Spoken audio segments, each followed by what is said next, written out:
Hey guys, it's Laura. Welcome to episode 2 of my new series called Things I Wish I Knew When I Was Younger. Okay, so in episode 1, we talked about how fast things can change, right?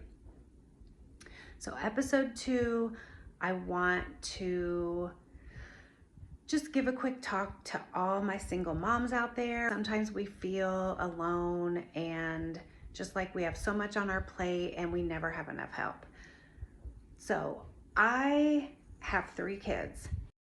I didn't make very good choices in my life. They all have different fathers. I was married twice.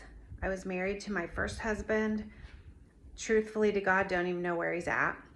That child is 32, I think, 93. You do the math. I don't do math. But then I married my second husband. Then I had a baby at 40 with an idiot. And he was a lot younger than I am. And he's moved on, found someone in his league. And pretty much just isn't really a part of my child's life anymore. And that's okay. The point that I'm trying to make is, like I said in my last episode, a one snap decision can make things different for you. It can make it good, it can make it bad. I do not regret having any of my kids. I have the 3 most amazing kids on the planet. I love all of them. They couldn't be more different, but they are all great kids. It used to bother me because society will make you feel like trash if you get divorced. They make you feel like trash when you have 2 kids with 2 different dads.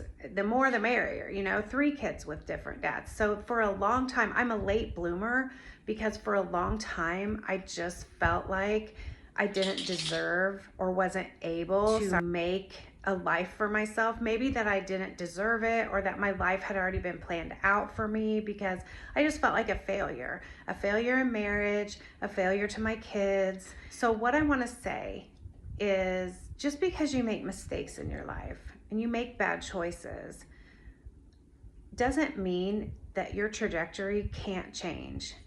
You can change anything you want, anytime you want. Okay, you guys, I'm back. Sorry about that. So, what I was trying to say about my 3 baby daddies.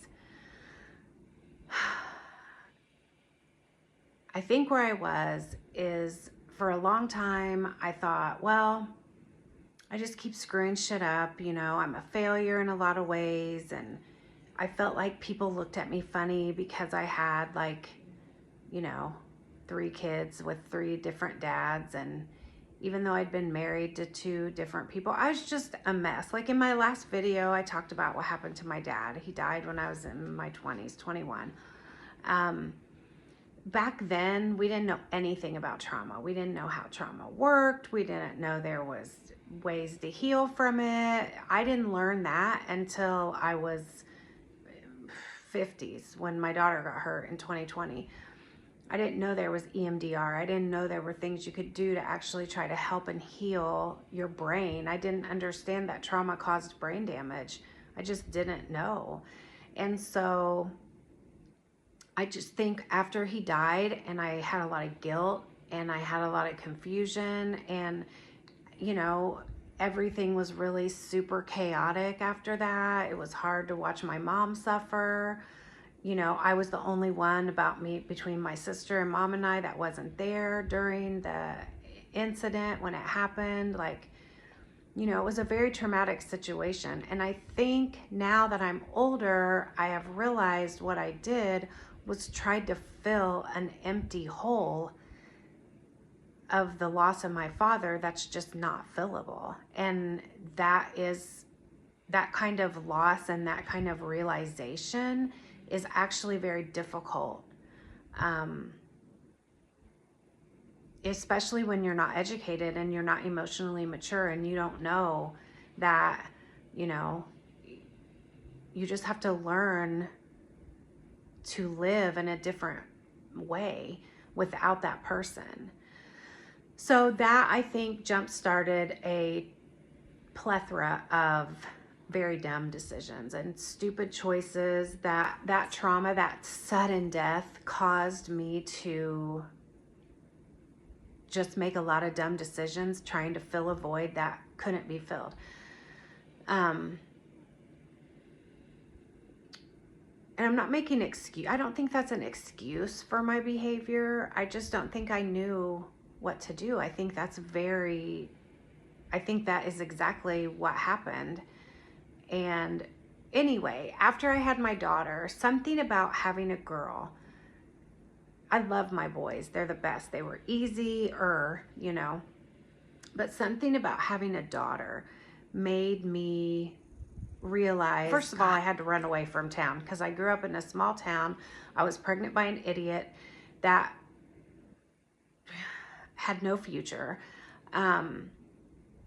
It was just a mess. And so I left town. I left my little town at 39 years old that I lived in my whole entire life because I did not want to face that music.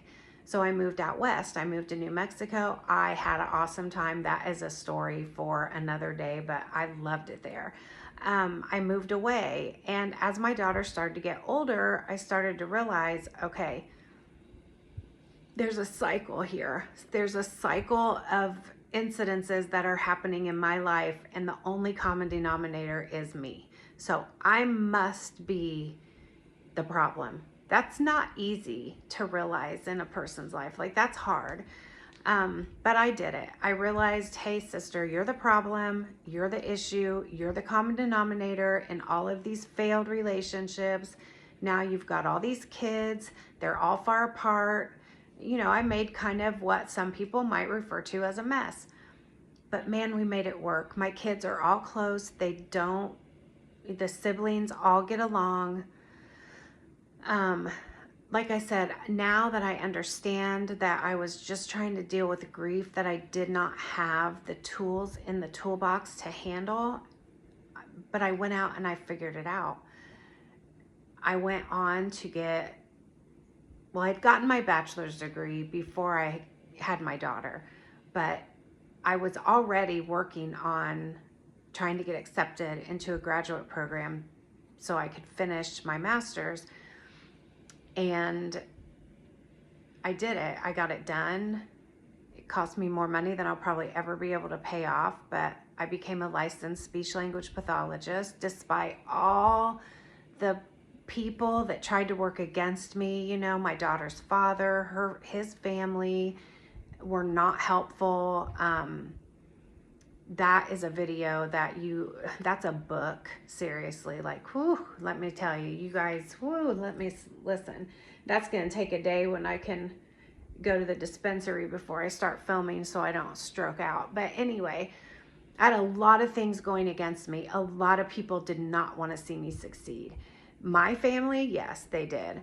My kids, most definitely. Because I just knew I am not going to have another little girl out here in the world who doesn't understand what a toxic relationship is, who doesn't understand what a red flag is, who doesn't understand that she doesn't require validation from any man or any person to know her worth.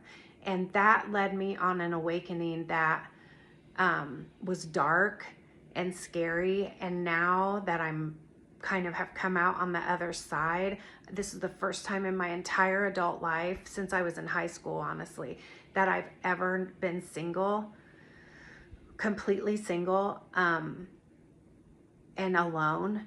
But I feel better than I've ever felt in my life. I feel happy. I feel free. I love my independence. I have a lot of time to spend with my daughter. My career is amazing. My career has taken off. I have been so lucky to meet some of the most amazing people that I started to work with and now I work for. The kind of people that I deserve in my life are finally coming in to my circle. And the reason I believe the reason that is because I finally found a way to love myself despite my flaws, despite all the issues, despite all the mistakes. You know, sometimes mistakes lead you down the path where you have to go to learn the lesson. And now I think the lesson has been learned. I don't date, like I don't attempt to date, because I'm only one parent, and I'm a one parent household. So, you know, the gears turn. I've said that in other videos. I think the gear is one gear and I turn it. So if things go south, if I can't function, we have problems. So I'm just really focusing on my daughter, getting her through high school. I've already bought a car that's going to be hers. I've made amazing gains, and I have also been able to tell my story to people who have had a rough way to go, who maybe have had some divorces or have some kids with different dads, and I've been able to sit with them and tell them, hey, your past does not dictate your future. Just because you have made some heller mistakes and you know, you've had issues, and I mean, I've lost a home, I've had cars repossessed, you know, I got stories all day.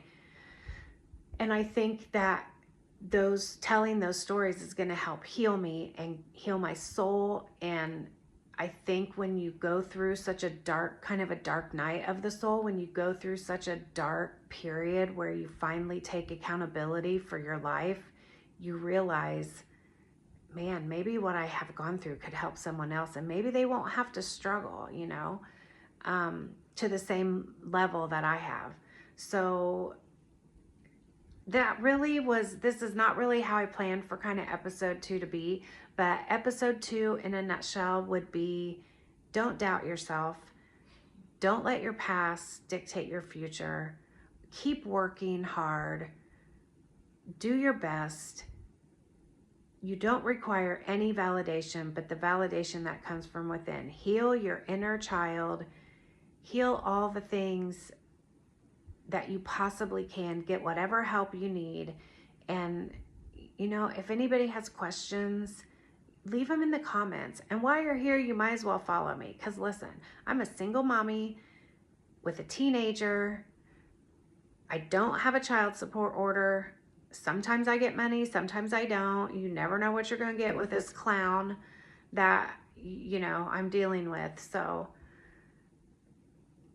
if you're not completely bored to death, and believe me, I have some amazing stories coming, like seriously, it's going to be entertaining. And just follow, subscribe, whatever you call it, on whatever I'm on. My kids help me. And I'll see you next time for, maybe this was episode 2. Episode 2 is don't let your past dictate your future. That's what I was trying to say. Because now I'm a successful queen. I have an apartment I love. I have a stunning view. It's behind a gate. I have a new car. I have a happy child. I have 2 grown boys that are happy kids, and they're making their own way. Do what you want. Make your life the way you want it. Help other people. Help yourself. Never stay down on yourself, because you deserve everything you want, and everything you want is out there for you. You just have to let it come to you. Go get it.